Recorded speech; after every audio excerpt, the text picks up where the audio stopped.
உத்தரப்பிரதேச மாநிலத்தில் நிகழ்ந்த ஆன்மீக வழிபாடு நிகழ்ச்சியில கூட்ட நெரிசல்ல சிக்கி 122 பேர் பரிதாபமா உயிரிழந்த சம்பவம் நாடு முழுசும் பெரும் அதிர்வலையை ஏற்படுத்தியிருக்கு.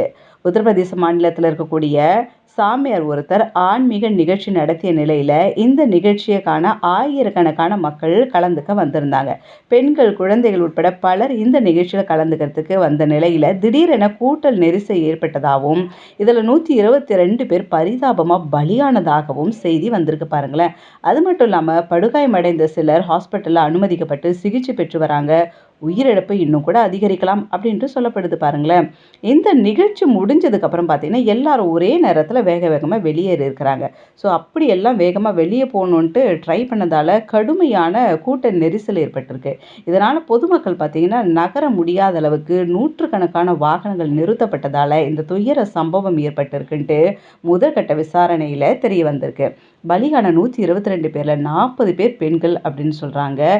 இது குறித்து விசாரணை நடத்த உத்தரவிடப்பட்டிருக்கு அப்படின்ட்டும் பார்லிமெண்ட்டில் நடைபெற்று வரும் விவாதத்தில் பங்கேற்று உரையாற்றிய மோடி கூட ஊபியில் ஆன்மீக நிகழ்ச்சியில் பங்கேற்றவங்க கூட்ட நெரிசலில் சிக்கி பலியாக இருக்காங்க, அவங்களுக்கு என்னுடைய ஆழ்ந்த இரங்கல், காயமடைந்தவர்கள் விரைவில் குணமடைய பிரார்த்திக்கிறேன் அப்படின்ட்டு சொல்லியிருக்கிறாரு.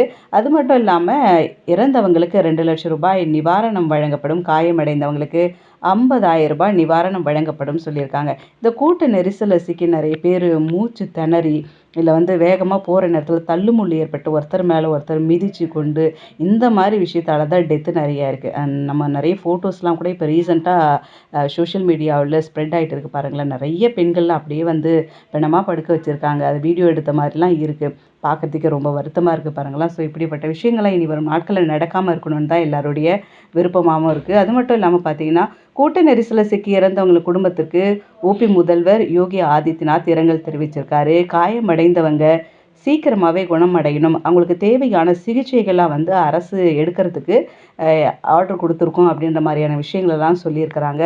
ஸோ கூடிய சீக்கிரத்தில் காயமடைந்தவர்கள் உடல்நலம் தேறி வீட்டுக்கு வந்து சேரட்டும். இனி இப்படி ஒரு விஷயம் நடக்காமல் இருந்தால் நல்லது.